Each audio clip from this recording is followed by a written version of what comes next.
Welcome to the Builders of Authority podcast, a show committed to helping you build authority for your brand. In the realm of business and personal branding, authority stands as a cornerstone. Authority isn't built overnight, it's built over time. So join us as we build something remarkable together. And now, here's your host, Adam McChesney.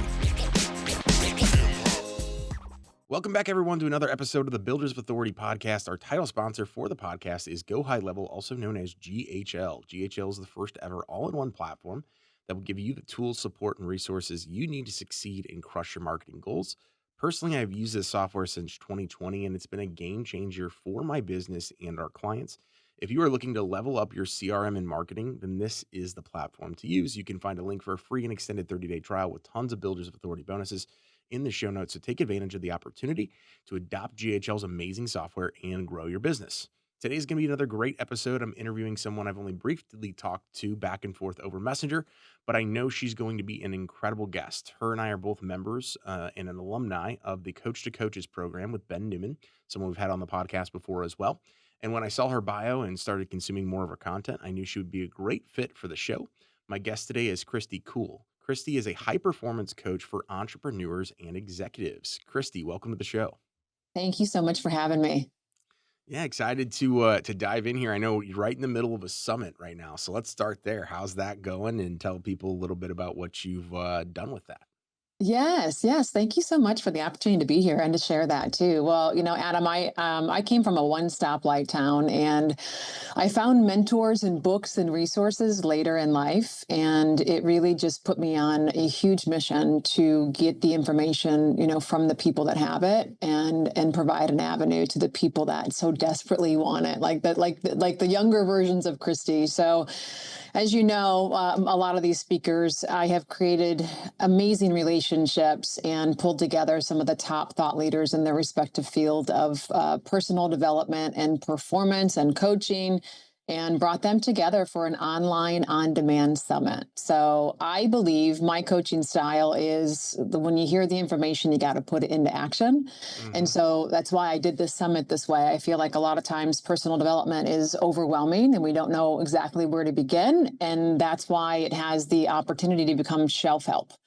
It's like, oh my gosh, this is so much. It was great. I had this energy high, and we kind of think the energy high was what we were supposed to get. We forget about it, and then it goes on the shelf and we don't do anything. And so this online on-demand summit, I wanted the messages to be shorter, like 20 minutes, maybe.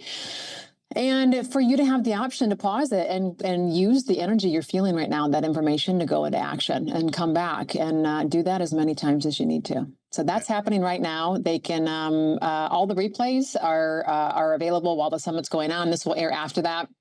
And the replays can be purchased for $47. That $47 goes to 2 different charities that I chose in California to help with what's happening with the fires. So just a way to do something. I'm in North Carolina, and it feels terrible to not be there and not to do anything more.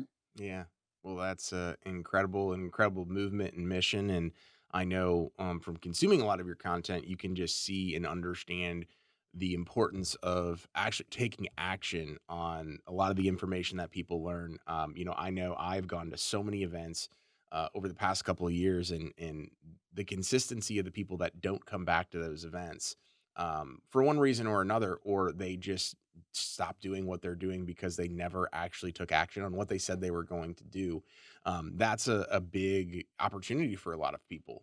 So I would love to dive into kind of how you got started in this space. What were you doing before high performance coaching and things like that? And then how has things kind of transpired over the last couple of years? Yeah. Yep. So I was I was chasing financial freedom from a young age. And I think that's, we make a lot of decisions unknowingly based off of the way that we were growing up. And I wouldn't change a thing.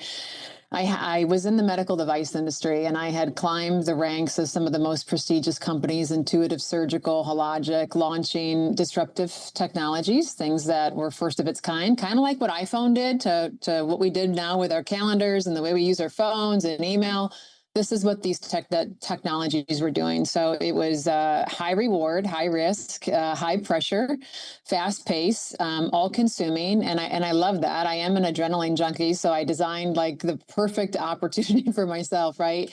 And however, I got to a point where I felt like something was off. I felt like there's just, no matter how good I got, Adam, I used to think like, oh, I need to be more efficient. Oh, I need to be a better leader. Oh, my systems need to be revamped. And it's crazy because all of that effort produced other things too, like my time management course and my success blueprint. But at the end of the day, I still felt this friction inside. Like there was something a higher calling, I was meant to do something else. And also I wanted the freedom and the flexibility to choose who I wanted to work with, when I worked. And so I started personal development about 9 years ago. And Tony Robbins was the entry point in.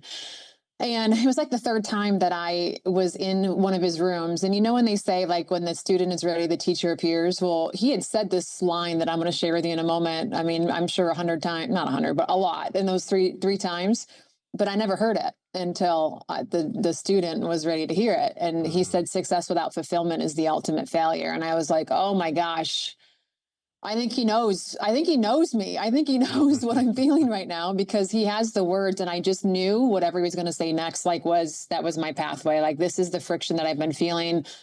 And so we had to take out a piece of paper and write down what made us feel fulfilled. And honestly, Adam, like, I have pre-med undergrad, I have an MBA, and I had to Google the word. I didn't know what fulfillment meant, right? Like, I'm chasing cars and financial freedom and trips and houses. And I think all that stuff is great. And it's still something that I love, but not as much as the peace and the happiness and the joy and the things that come from being fulfilled give you that. So I knew when I looked at my piece of paper and the things that I wrote down that made me feel fulfilled, I'm like, there's no way that these paths are going to ever like do this. Like, I'm on those are two parallel things, and they're never going to cross. I'm never going to get more time to do that. And when I looked at my list, it was like the first thing was being so present where my feet are and with the person that I'm talking to, that I'm listening with my whole body. My antennas are sharp and I know exactly what you need. Like, that gives me, that's my greatest gift. But at that time, people were in my way because I had a number and I had, we had stuff to do. So I couldn't do that. I couldn't rescue dogs like I wanted to. I couldn't spend the time laughing and being with my friends and family and being in nature. And so when Tony was like, you got to find a way to do more of that, either make money faster, better, so you can free yourself up, or make that your living. I thought, oh gosh, how am I going to do that? Right? Like, how am I going to replace $500,000 a year playing in nature with dogs and, and pouring into people? And voila, here we are. I didn't even know what coaching was at the time. And so I stepped out on the path, though, Adam, because I knew that I would never step into the things that I see other people have if I didn't figure it out. Mm. So I was in medical devices sales as well. I know we were talking about that in Messenger. And so I kind of had a similar type of epiphany where it was like I was 26 years old, had made $200,000 selling CPAP equipment. And I was like, what the heck? 2 years prior, I made like $35,000 when I was in a different medical device sales situation, or like in an entry level role. And so all of a sudden, like, I didn't know I was chasing all those things, but I eventually started chasing those things. And then from there, it was like, okay, now that I have all these things, it wasn't like I was aimlessly spending money or things like that, but it's like, that's not what fulfills me. And I had to go through a very similar journey and to get to where I'm at right now. It hasn't been, I'm not going to say it's been super difficult from like the whole aspect of going from working to entrepreneurship, but I've realized that it's a lot more than just like saying, hey, I'm going to go and try to make the same amount of money I'm doing before. You're striving for different things. So what was that transition like for Yeah. Yeah. Well, I'm a straight shooter. It was not a pretty scenario for me, who likes to have the answers and is like, oh, I'm going to go do this. I had an employee mindset. I did not have an entrepreneur. I was not the entrepreneur living in corporate America. I was like the employee in employee world and employer world. And so everything shifted for me when I took responsibility for my future and was like, okay, I've got to get out there and bootstrap this thing. Just like I had to get good at medical device sales and leadership and talking to myself and selling in front of the mirror. And you just don't it just doesn't happen without the reps. So the advice that I give people is it's not probably gonna feel good. And just embrace that middle part or that beginning part where you're trying to figure out, like, what is this? What do I want to do? Chances are, wherever you start is probably not where you're going to land. Chances are. I think that you have to, but the beautiful part is that you get to design your life, and I believe that whatever you want to do, you can make a fortune at it if you love it. You just have to figure that out, and I think that's the secret that you found, and that I found too, is that no matter what it is, I can make just as much, if not more money with that I was making before, and have the peace and the joy and the happiness. And so the only way you're going to figure it out, chances are, I mean, I've seen like one or two people leave and they knew exactly what they're going to do because they'd been planning it forever, like a decade. You have to take a bunch of action, just action, action, action. And just like you're in the trenches, bootstrapping, figuring it out. And I think you'll know when you land, and you'll know when you're like, I'm close, I'm closer, and just realize that like you're doing it. That's what this looks like. It really does. Mm-hmm. Well, I think what you said there about like the designing your life aspect, and that's the thing where, when you go back to corporate America or you're working in medical device sales, like everything is, you have a lot of freedom, if you will, going out in the field and doing your stuff, but it's very structured, right? There's only so many ways you can do the same thing. And so that was a struggle for me too. When I went out on my own in July 2020, I was sitting there and I was like, wow, I'm going to be able to like go in my pool whenever I want to and hang out and go on vacation and all these different things. And that was like, you know, 1% of the overall thing of everything that you end up taking care of in entrepreneurship. And so it is that like identity shift you have to make as an individual. So I'm glad to hear, obviously, I'm not alone in that regard.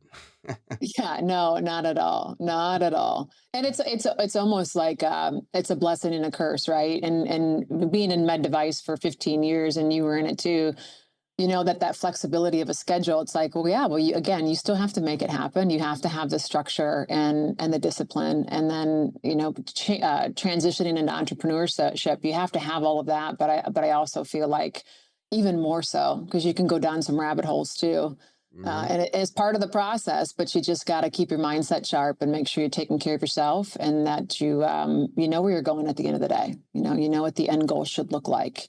When I first started, I didn't know what I wanted to do. I knew what I didn't want to do. Yeah. And, people kept saying, like, if your why doesn't make you cry, then you don't have a why. And I'm like, well, shoot, now what do I do? Because I'm not crying over anything except the things that I don't want to do anymore. Like, that would probably bring me to tears.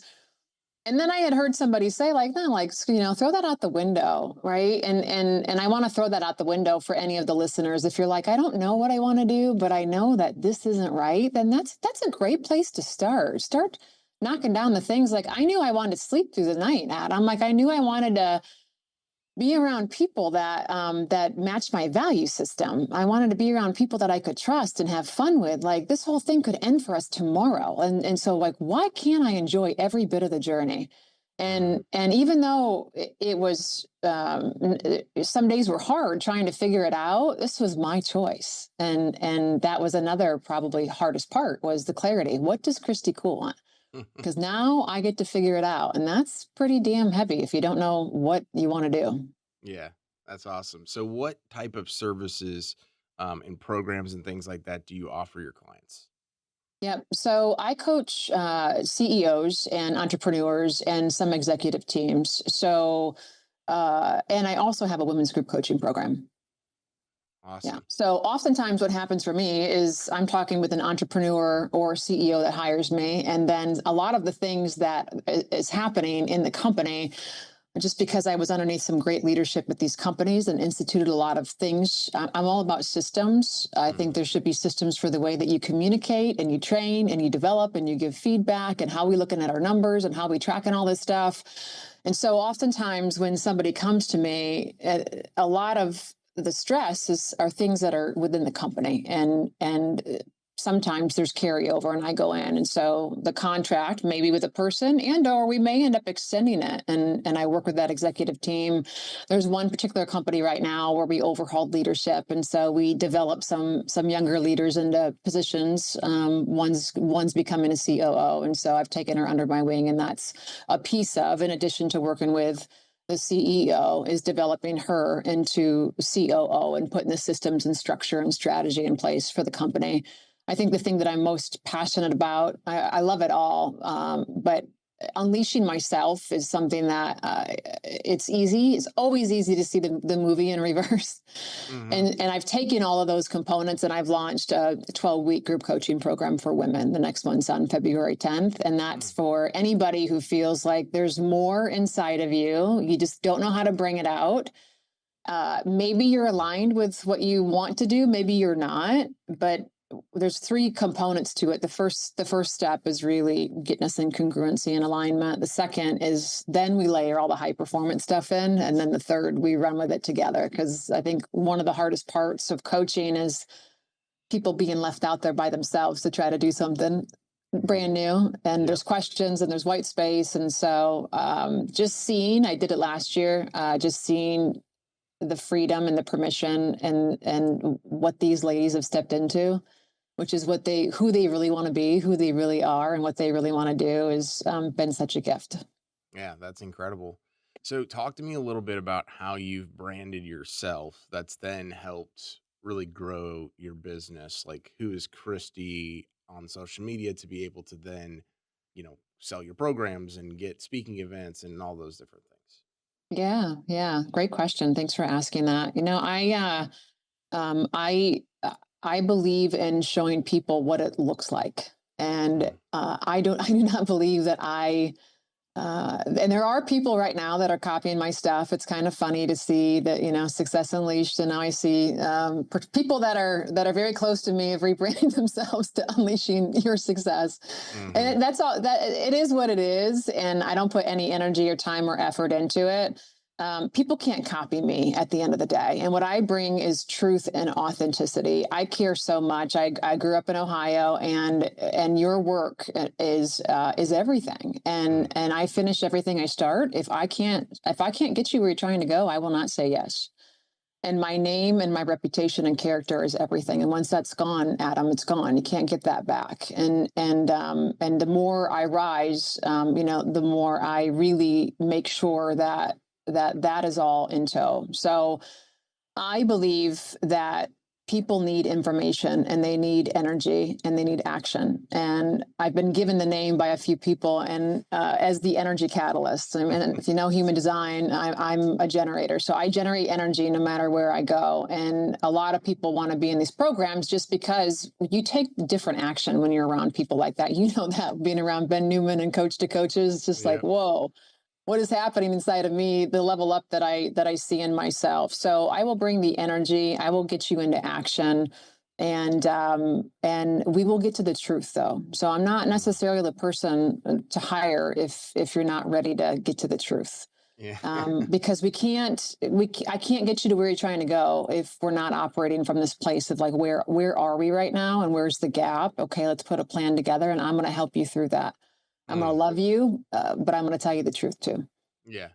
Well, I think it's so important because, in this coaching space or in the entrepreneurial space, right, there's so many people that will just tell you what you want to hear because, you're the one paying them or you're the one doing whatever, right? And so I've been in those programs and done those things. And it's like at the end of it, you like kind of feel good, but you're like, well, I didn't really like get anything out of it though. Kind of I'm still here. I'm still stuck. I'm still, yeah. I kind of paid for like a friend or like a pat on the back, right? And that's the thing that I think different from working for somebody else or being in medical device sales or all those different things. Like, there was that more direct, feedback always from your manager or those types of things or from leadership coming down. And then like when you're an entrepreneur, your team's not always giving you the feedback that you need, right? Sometimes, right, about, hey, how can I perform better? And if you're going to a coach or a group, right, and they're telling you what you want to hear, you're like, oh,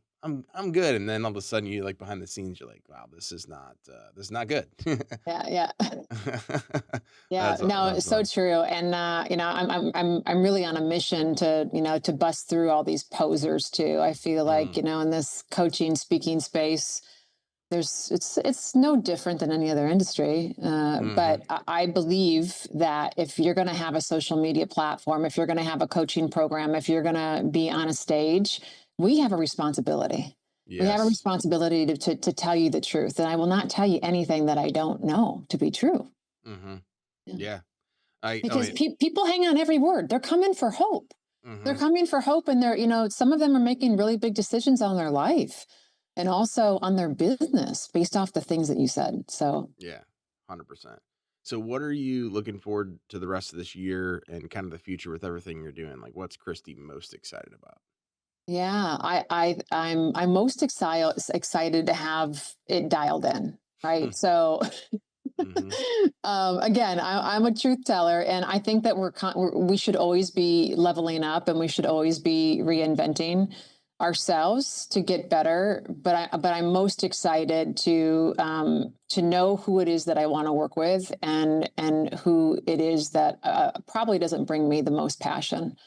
Right, the most passion, the most excitement. I think that when I first left corporate America, because I have the business and the personal side, there's quite a bit in my experience that I've done and that I can do. But for having that really dialed in, and I'm on a mission to unleash people, Adam. Whether you're in the corporate sector or you're an entrepreneur, or whether I'm going into the corporate sector or you just hire me, and outside of all of that, 95% of people are not unleashed. They're just not. They're Yeah. playing to somebody else's level of success, somebody's definition of success, and I see it. And this is why the majority of people find me, although they don't realize that's why they found me. It's what they're Yeah. feeling now. And then they start working with you and they're like, why didn't I find you years ago? You would have saved me so much. It's the best feeling when you hear that. Yeah. That's Yeah, it awesome. really is. I mean, that's the helper's high is real for me. So to be able to see those, all those light bulb moments, and I Hmm. think equally as important to see the shoulders come down and people go, okay, right. I like to leave people with systems so that they know why they're feeling this way. And so when you feel it again, you probably know why, right? So we Hmm. say core values a lot, and I even used to gloss over when I would hear that, but I take people through an exercise that we operationalize that, and then we turn that into warning signs too. So if I ever feel angry or frustrated at them, it's probably because I'm dealing with somebody that's not in my core values. That's So like something that's the I've heard. warning indicator, and I go, okay, what'd you do? Where? Okay, all right. Well, how did I make this decision? Well, there's a system for that too, right? So if Mm, I'm tired and I'm not, I haven't been working out and I haven't been eating good and I didn't sleep good, that's when I'm going to get all twisted up. mhm. I think everybody has the opportunity to, and that's when perhaps I could make a decision that's going to not be in alignment with my values or my standards. But to have this system of calibration to be like, okay, right. And so I used to always feel that certain way in corporate America. I get Mhm. this pain in my shoulder, and like I rarely ever feel that now. It's like, Mhm. wow, like I can't believe I can live this way and be this happy and joyful and peaceful. Yeah. While I'm still chasing down stuff that's hard and Yeah. uncomfortable. Yeah. No, that's awesome. Well, Christy, this has been an incredible episode, not just talking about some of the things that you do, but the process behind the process, right? I think a lot of people, even just that last section, I go through something very similar where it's like, hey, if things aren't going well, I can't just continue down that path. I got to go back to the basic stuff. I got to go back to what's working. Who am I when I'm at my best? And there's usually some differences of who that person is, or and things that I'm not doing or need to be doing. And so I think just getting back to a grounded place is very effective. And so we talked a lot of strategy and tips and things like that, but also just foundational 101 stuff. So I really Yeah. appreciate you coming on, sharing your story, expertise, and all that good stuff. Where can people stay connected with you online? Yeah. So I'm on YouTube now. Podcast is on YouTube. Keep Rising with Kristy Kuhl podcast. It's on all the platforms and on YouTube and social media. I'm pushing as much content every day as I can to keep you motivated and inspired, and to make you feel like you're not alone, and also give you some action steps that can help you get unstuck. That's awesome. Well, Christy, any last pieces of advice, anything that the entrepreneur or executive that's listening to this that you would like for them to kind of take away and finish off the episode? I believe that to be the person that you're not is to waste the person that you are. And no matter what it is that you're doing, your authenticity is your superpower. To be able to be yourself and to play full out, like the world needs to see that. And lastly, like just keep going, because the only reason why some people make it and the other ones don't is because they have the discipline and the consistency to stay in the game and to do it when they don't want to. And it may be the thing they know they need to do to work out or make the sales calls, or maybe it's just to get up and be like, man, I don't have this thing figured out yet. I gotta do something. I gotta have a conversation, but just stay in the game and find a way to do it when you don't feel like it. Yeah, that's a perfect way to end this episode. Stay in the game, consistency, and discipline. So, Kristy, thank you so much for coming on. Really enjoyed the conversation. Thank you so much for having me. I appreciate it. Oh, of course. And thank you again to our title sponsor, Go High Level. Without them, we aren't able to produce the quality of content or have amazing guests on like we did today with Kristy. Check out a free and extended 30-day trial in the show notes. Make sure as well to leave us a 5-star review, making a big push for reviews this year, and it definitely helps us move the needle. And remember, authority isn't built overnight, it's built over time. Thanks so much for tuning into this episode. We sure do appreciate it. If you haven't done so already, make sure you're subscribed to the show wherever you consume podcasts. This way you'll get notifications as new episodes become available. If you feel so inclined, please leave us a review. We sure do appreciate it. Until next time, friends.